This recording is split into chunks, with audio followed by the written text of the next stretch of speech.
Rockaway Grill for hosting us here at Clearwater Beach. The last time here, we did a pre-Super Bowl event where we had a little friendly wager with the governor of Missouri about the Super Bowl in February of 2021, which was played right across the bay, and I put my money on the Tampa Bay Bucks, and you know what? We were able to do it. If they had beat the Rams, I think they would have beat the 49ers and the Bengals and won it again.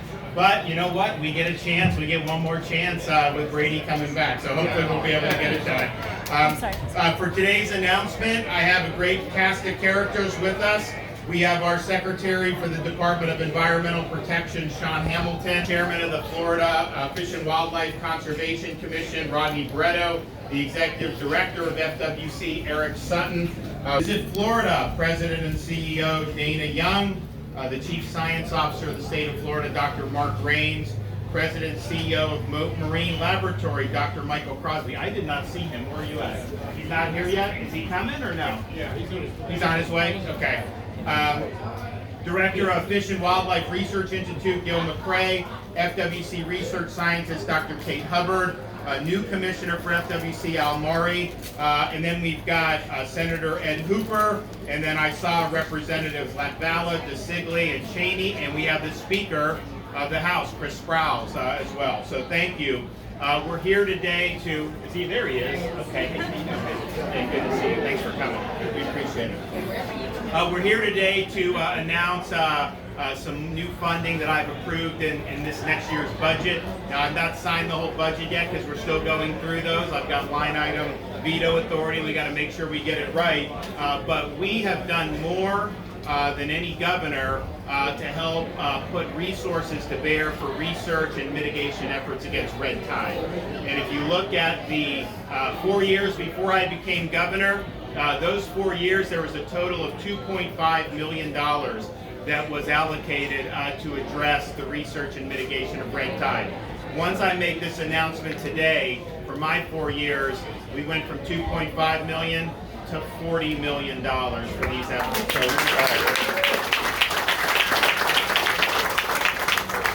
We understand that, yes, these red tide blooms have been recorded for hundreds of years. We understand they happen, but we also believe that we need to do to mitigate the effects. You know, you see if there's one little bloom somewhere, like off the coast of Sarasota, you know, the media will act like it's in every part of Florida. So it does affect people who work in tourism and hospitality, the restaurants, because sometimes people think that somehow this is going. So we really want to put resources to bear, both for research and mitigation. And so today, for next year's budget, we're going to have the most we've ever had. We're going to have $14 million to enhance the state's effort to better understand, detect, and mitigate red tide and its impacts on Florida communities. So that's really, really good.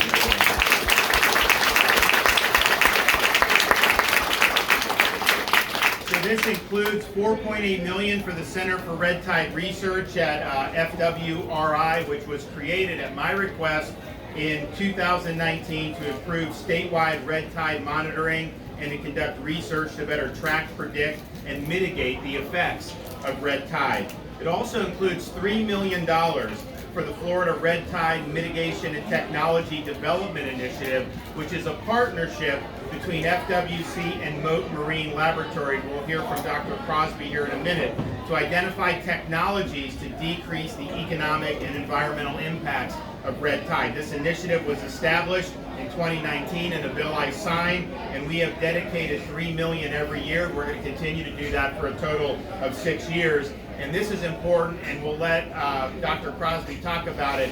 You know, they are doing a lot of research in the laboratory, and they have a lot of things that potentially could be very effective. Now, you need to make sure if you're going to deploy that in the actual environment that it's not causing other problems, and so they're looking through all of these things, but I think he'll say, you know, they're very confident that if we keep up on this, we're going to have better mitigation applications than we've ever thought was possible. So we're going to continue to do that.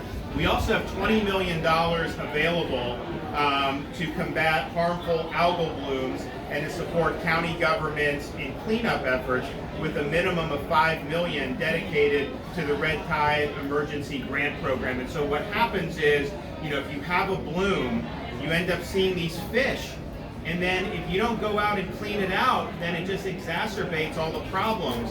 And so what we did last summer when you had it in Tampa Bay is they sent millions of dollars in grants to the counties. You had FWC-DEP out there, trying to do the quick cleanup to be able to allow the recovery to happen. And so we're happy that we're able to do that. We have had a dedicated funding source to respond to harmful algal blooms since I became governor in 2019. And this $20 million is actually double the funding than we had in the current year budget. And we did more in this current year's budget than we ever have. This is doubling that. And it's not just for the red tide in the Gulf Coast. We're also doing things to mitigate blue-green algae in Lake Okeechobee. Because what ends up happening is you have blue-green algae that will develop. Part of that is for runoff from other areas that are involved, a lot of it agriculture, other things, which, Lake Okeechobee is what it is. But if the lake gets too high, the Army Corps of Engineers will actually discharge that water into the estuaries. And so if you discharge that into the Caloosahatchee River, it ends up going out into the Gulf of Mexico and Southwest Florida. If you then have red tide, it interacts with that and it exacerbates it. And so we've worked with the Army Corps to limit discharges. Our view is you should manage the lake so that it's lower level going into the rainy season. You're going to get rain, the lake's going to get higher, but it's not going to get so high that you're going to have to spew this into the St. Lucie and the Caloosahatchee. And you know what? You look at 2019, when I got elected governor, before I even took office, I went to meet with President Trump and I said, Mr. President, we've got an issue with Lake Okeechobee. And he's like, well, why don't you take it? I was like, the Army Corps is doing it. We're not doing it. And he's like, all right. So I asked him, can you just please tell them? And to their credit, they have managed it better. We've had less discharges 2019, 20, and 21 over the rainy season than we had in the previous. You go back to 2016, see what happened on the East Coast in Stewart, 2018 in places like Southwest Florida. So this is something that we're very, and we're also building more infrastructure. We're building a reservoir on both the east and the western parts of Lake Okeechobee that's going to be able to take this, clean this water so that we make sure that we're not mitigating. But before that infrastructure is finished, and it's going to be finished, during my time as governor. But the technologies where you can actually send people in there who can now treat the blue-green algae. When we had some of this build up last summer, we actually had companies out there that were going and mitigating. And so that's where this funding can be applied to. And so that makes a big difference. So we're really happy. So since 2019, we've done $40 million to address red tide. It's been historic. Like I told you, $2.5 million in the 4 fiscal years prior to me becoming governor. To go from $2.5 million to $40 million, that's a huge commitment. We're happy to do that. And we've been able to, through our executive order,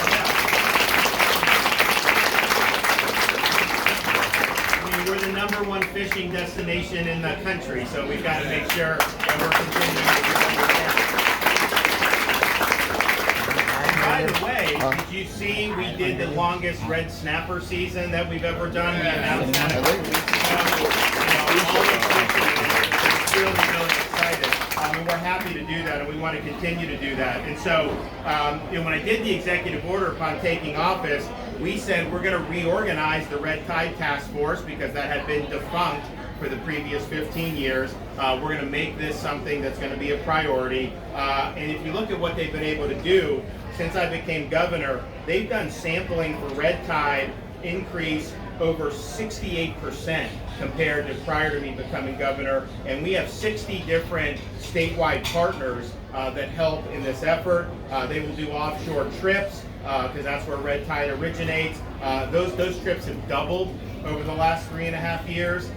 We currently have 25 projects underway at the Red Tide Mitigation and Technology Development Initiative at Mote Marine. And so we were able, when did we go? Last summer when we went out there with you all?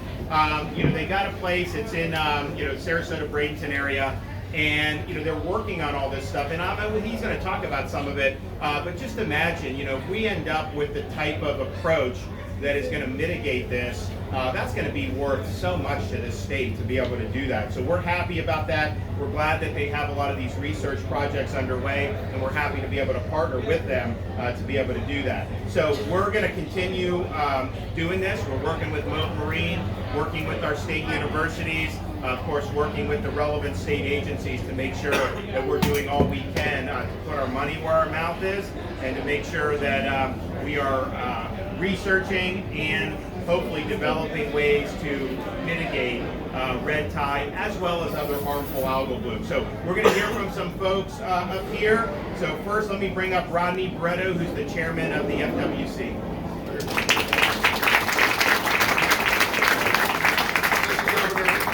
You know, fish and wildlife is tied to tourism, and make no doubt about it. So the governor, not only has he done more for red tide than any other governor in the history of Florida, he's done more for the environment than any other governor in Florida. I think he deserves a big round of applause.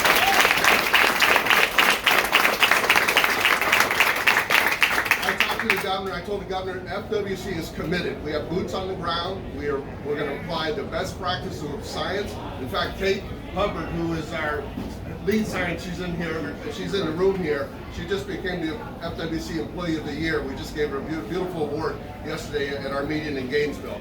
But I got to tell you, we're committed to helping resolve this issue. We know that the fish kill affects all Florida because people think it's all Florida, and it's not. So we're with you. We're in the fight, and thank you, Governor, for all the resources. All right, thank you.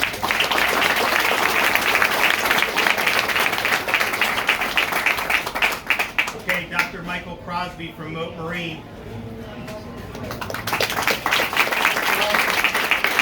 Thank you very much, Governor, for bringing us all together today, for keeping us on task, and for your outstanding environmental leadership, with a continued focus on what we can do to mitigate the impacts of harmful algal blooms.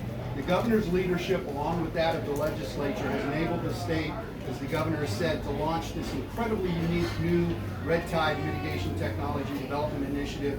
It's a wonderful partnership between the Fish and Wildlife Research Institute and the Mote Marine Laboratory. And this initiative is bringing together the best and brightest minds in science, not only from the state of Florida, but from all around the world. We're utilizing innovative approaches and technologies to determine the most effective, but very importantly, ecologically compatible methods for mitigating the adverse effects of red tide. It also is enhancing public health protection with the expansion of the beach condition reporting system. You can go to visitbeaches.org. One of the sites is right here on this beach. So folks from restaurants, hotels, local residents, tourists from around the world can dial up and find out which beaches are open, what the beach conditions are, so they can continue to come here. We're developing smartphone apps to engage citizens as well as commercial fishermen in reporting where red tide is. And most importantly, we're leveraging the state's investment in this initiative with Mote's ability to go out and secure private funding and federal funding, and I'm hoping we're going to have an announcement on that one here in a couple of weeks as well. But I know the question everybody has, including the governor, is where are we? What's the status here? So we've reviewed over 100 different research proposals. As the governor said, 25 different ongoing projects. We have 20 new partners working with us, Florida universities, non-Florida universities, private entities, and nonprofit organizations. The initiative has created a cutting-edge red tide mitigation testing facility that has over 150,000 gallons of treated and recirculating seawater, so that we can test these strategies and these approaches before ever applying them out into the natural environment. From the hundreds of mitigation tools and technologies that we've examined to date, the initiative has already identified well over a dozen different natural compounds, man-made compounds, and new technologies that demonstrate great promise of reducing red tide cells and, very importantly, the toxin as well, denaturing the toxin without causing any greater harm to the natural environment. These include 6 algacidal compounds from natural macroalgae, an ozonation, cavitation, and oxidation water treatment process, controlled release of oxidant pellets, clay particulates, polymer-coated iron oxide nanoparticles, UVC light radiation from LEDs, quaternary ammonium compounds. Brewers spent grain actually is one of the sources of these compounds, so breweries are helping out in this as well. Metal phenolic networks combined with polyaluminum chloride and an algicide and 2 different amino acids that enhance algicidal effects on algal mitigating bacteria. We've also completed the early steps of a little biosensor to aid shellfishermen and the farmers out there in their decision making when a red tide does come in for when they can harvest safely those shellfish and not lose that entire crop. As I said, we've also completely redeveloped and expanded the beach condition reporting system at visitbeaches.org, and we've made it much more user-friendly so everyone out here can actually pull up their little iPhones and their smartphones and look for the conditions of beaches all around the state of Florida. Other states are starting to use this as well, but it's very important for places like this, for restaurants, for hotels, for our resident population and for visitors, so they know where the great beaches are, where they can still come even during a red tide event. But critically important now, we're transitioning to the more promising technologies, and we're beginning to investigate the engineering upscaling on how we're going to be able to deploy these technologies out in the field. Very importantly as well, when a red tide occurs, you can't wait to then apply for a permit. So we're working very closely under the leadership of the governor with our state agencies as well as the federal agencies to make sure that we get a priori approval for deployment of these mitigation strategies. We understand very clearly the importance and the urgency of this, and we are going to succeed in developing these technologies and deploying them not only here in Florida, but I'm telling you, we are getting requests and inquiries from all around the nation and all around the world. The Florida model for embracing science and technology to develop innovative tools to help protect our environment is a model the rest of the nation can follow, and they should follow. And I just want to close with thanking the governor for his leadership to make it all happen.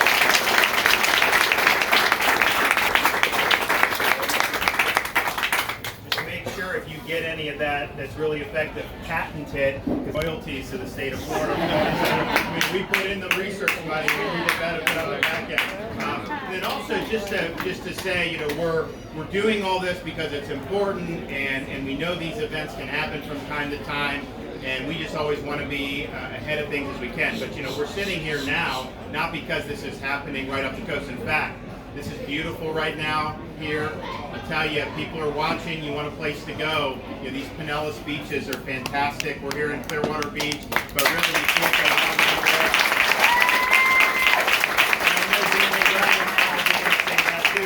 but we're really fortunate to have some really, really great places. And those of us who live here, and I grew up right down the road from here, and you know, we're fortunate to be Floridians, but then you have a lot of people that they work hard, they save to be able to come to Florida to have fun and to bring their families, and so we welcome that, and we're really happy that we have such beautiful beaches here, and particularly, I mean, I think in this stretch, some of the best beaches in the world are right here in our own backyard. Okay, I'm going to bring up a Speaker of the House who really has worked with me. You know, we launched these initiatives prior to him becoming Speaker, but I think if you look at what we've done since he became Speaker, the roadmap that we put out, not only did we fulfill it, but we did even more than many people thought were possible. And this is one area. There's other types of water infrastructure, water quality, you name it. We've worked very hard, and we had great legislative support, particularly from Speaker Strauss. So come on up.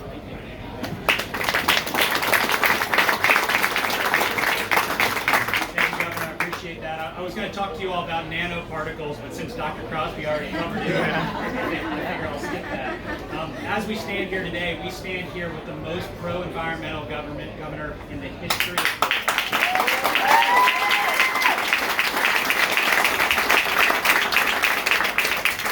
the governor came here to, by the way, Governor, we like to think that the reason you're that way is because you were raised right here in Pinellas.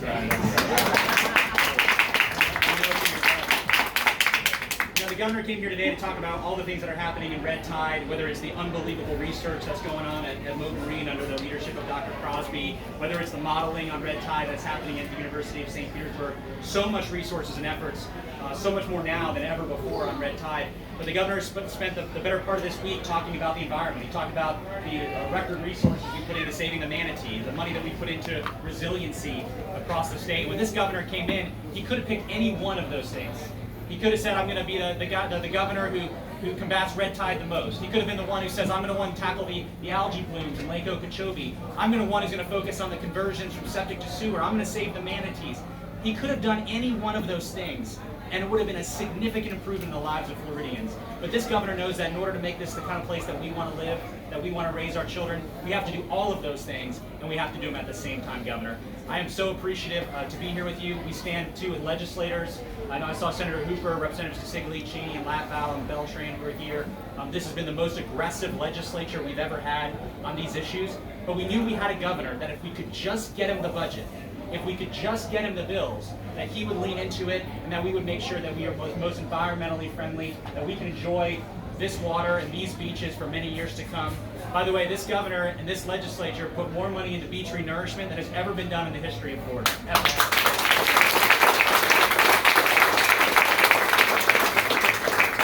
My hope is that we're going to be here many years from now, 20 years from now, having a grouper sandwich right here at Frenchy's, looking out at this beautiful beach and that clean water free from red tide. And we'll remember that we had this legislature and the Governor Ron DeSantis. Thank you.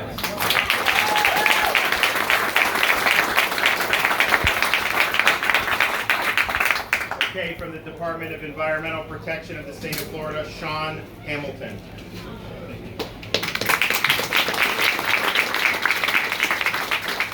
Thank you, Governor. It's a pleasure to be here today at another one of our beautiful, beautiful resources in the state.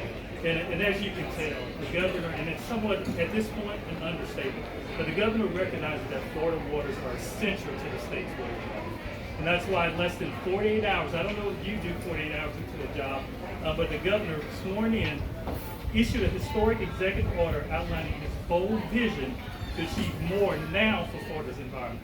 Not 4 years from now, not 5 years from now. So that leadership in itself is empowering us to move forward and make some of the changes that we're hearing about. So as we think about our options, both short and long term, you heard the governor talking about those items that are in the bill, but it's important that we accept those challenges as short and long term solutions, including our support of the communities when they have fish kills and things of that nature, but more important, investing in long-term solutions that will abate and minimize the impacts and the longevity of those dams. Last year, you all know too well the impacts of red tide on Tampa Bay.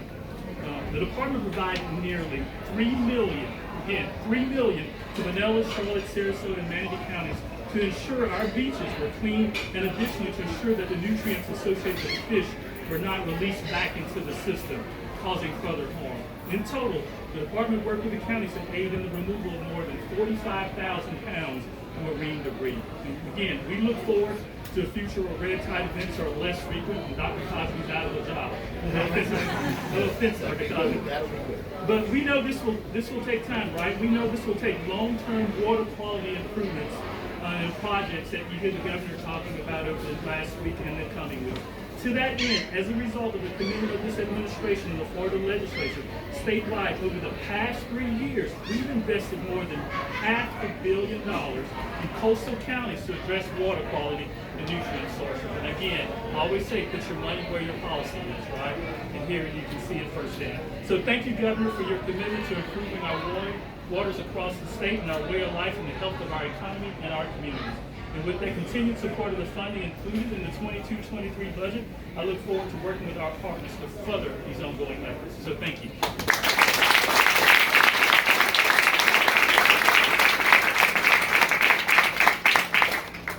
Okay, I'm gonna in a minute bring up Dana Young, who does the Visit Florida. 2021, we set a tourism record in the state of Florida. So you had a lot of places in 2021 that weren't even open necessarily around the country, and yet here we were. People knew they could cover it up, and they knew that they would be able to do what they wanted to do, and not have all these arbitrary restrictions imposed on them. And so we had not only record domestic, we actually exceeded New York City for foreign tourism, which they've been #1 for forever. I mean, obviously it's New York City, but you know, do you really want to go and have to show medical papers just to get a hamburger somewhere? I mean, you want to be able to go, and if you're going to go on a vacation, you want to be on a vacation. And so we were able to do that, and the result is, I mean, just think, if we had not done what we've done to keep all this open, we would have lost tens of thousands of jobs, maybe many more in this industry. And so you look at places like out in California, the number of restaurants that have gone under, some of these other places. Here, these places like this are booming. I mean, they are doing really, really well. Most of the hotels, I'll always ask, you know, because I give speeches in these events, in these ballrooms and stuff, and I'll ask the folks, how are you guys doing? Never been better, never been better. So we're excited about that. We want to keep that momentum going. Maybe Dane will have an update on 2022 and how that's going. I can tell you, just by seeing all the cars on the road, I think that there's a lot more people still coming to visit Florida, but we are proud of that. It's a key engine for our economy, and she's going to come up and tell you a little bit more about it. Thank you, Governor. Thank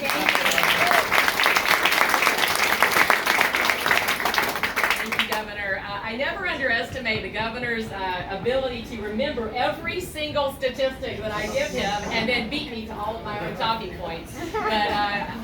But the true thank you goes to Governor DeSantis for his bold leadership throughout the pandemic and keeping our state and our #1 industry, which is Florida's tourism industry, open and ready to welcome visitors.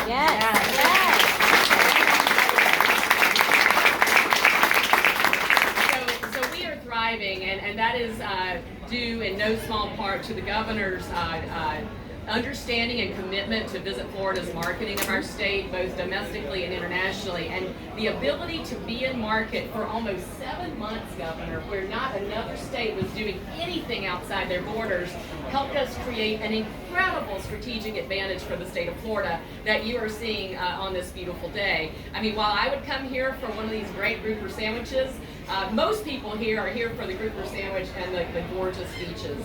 And the most essential element of Florida's tourism industry is our pristine environment. That's why people come. They want to see our beaches. They want to visit the Everglades. They want to have an opportunity to see some of our beautiful first magnitude springs and rivers and just experience the beauty that is this incredible state of Florida.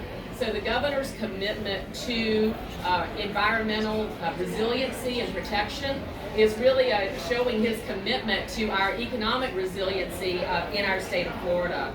So funding that the governor is announcing today is truly significant. The governor mentioned earlier the fact that people don't understand Florida's geography as well as us natives do. And so if we had red tide in one area of the state, many people around the country and in other countries think that it's all over Florida. For example, in 2018, Visit Florida had to counteract $22 million in negative media that directly hammering Florida for red tide. And that is a huge hill to climb. So the more mitigation, the more study we do at Mote to get a handle on this and stay on the offensive, the better we'll be. So thank you, Governor, for putting us in that offensive position, and thank you for all that you do for our great state. Thank you.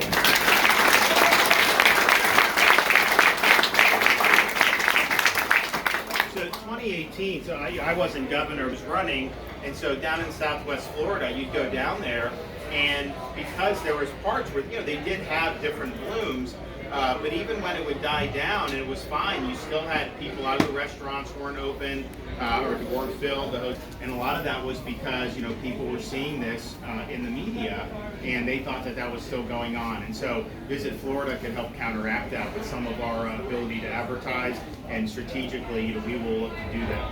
Also, I'd like to point out that we just got the receipts for the month of April in terms of the tax revenue coming into the state of Florida, and we have no income tax, lowest per capita tax burden in the country, and yet April, the revenues came in $765 million above estimate.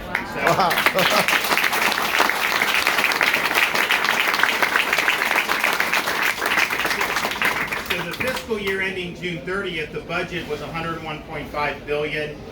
To compare that to our nearest state in terms of population, New York, you know, they have 3 million fewer people than we do, their budget's over twice the size of the state of Florida. But yet I think that anyone would say we've got better roads, infrastructure, better services, definitely better services, higher performing K through 12 education, and our public university systems ranked #1 in the nation for the last 5 years by U.S. News and World Report. So we are meeting challenges. We see historic funding, not only for things like red tide and environment. We did the biggest increase in teacher compensation that we've had in this state in a long time. We did record funding for K through 12, fully funded transportation budget, all these things. But even with all that, when the fiscal year ends June 30th, based on the amount of money that's come in over estimate, our total amount of surplus is going to be over $20 billion. That's a record. We've never had that big of surplus. And, it just shows you that managing well.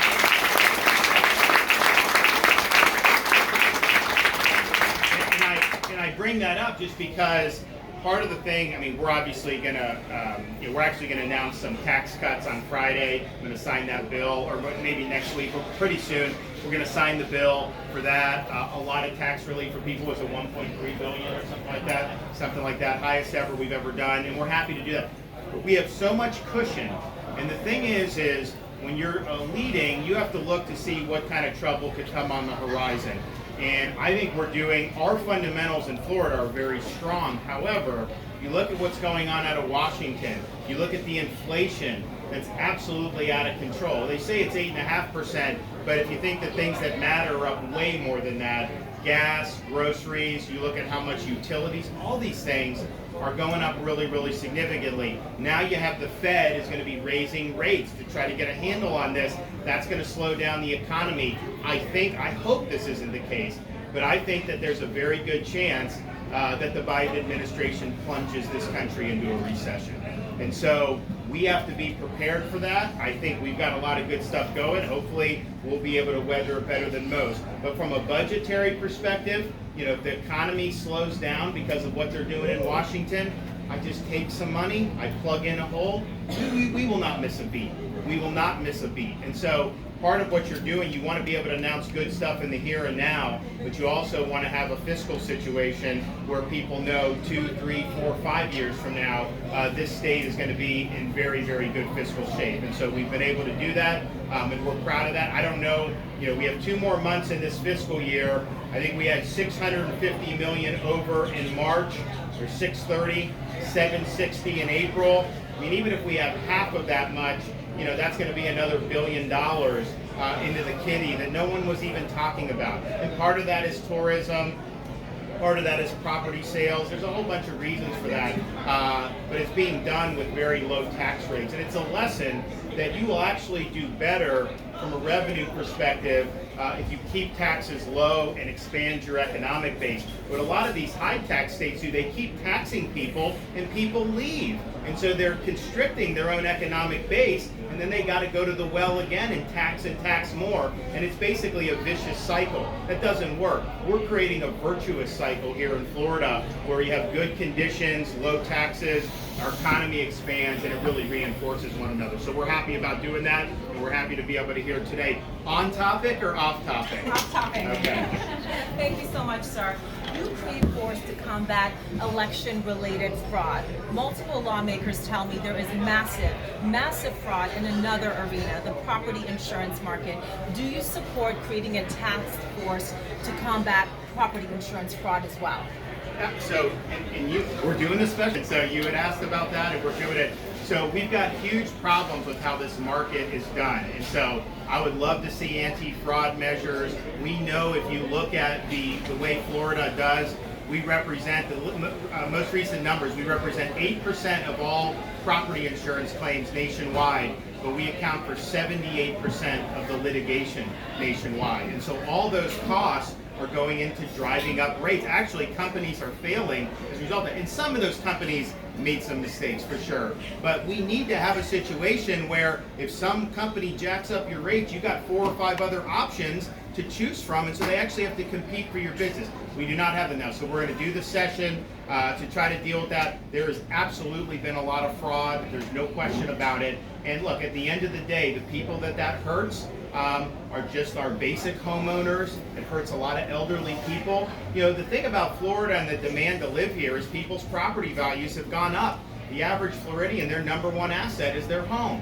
And particularly with our elderly, where they don't have a mortgage anymore, you know, they've seen their homes go up significantly. But you know, if you're getting hit with these bills, it makes it very difficult, particularly if you're on a fixed income. So what I've told our folks is, working with the legislature, you know, there's underlying issues as to why some of these things are happening. Some of it's going to go up just because of inflation generally. I don't think there's a single bill that is going down now because of what's happening. Even some of the electronics, that used to always go down because of technology. That's not going down the way it is. I think AT&T just increased for the first time in a while. So that there is a reality to that, and we just need to be honest that we're in the worst inflation in 40 years. But we have underlying problems with this system, and you need to address it. And so we're going head on. I want to take on as much as we can, and I want to get it done.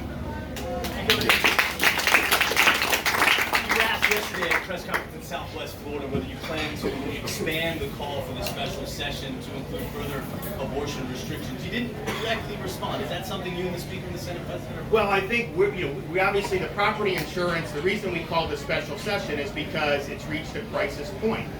We have a situation where companies are failing. There'll probably be more to fail if we don't stabilize the market. Now, we normally would not do that if it was just saying there was something we wanted to do, but we felt we had to do it. Just like we had to do the congressional districts. We had no choice. We had to do it. So we were able to come back and do that. I would just caution people, you know, you can leak stuff out of a court, which is really unprecedented, but let's see when you actually have something rendered, because, you know, how they negotiate these things, I don't think any of us really know when you get behind that. You know, they keep it all very secretive, and I think this was a huge breach of kind of their protocol and everything in terms of how they're doing it. And so I would imagine we probably get something into this month and into June, and we will take a look at it at that time. So, okay, well, thanks everybody. We appreciate it. All right, go ahead.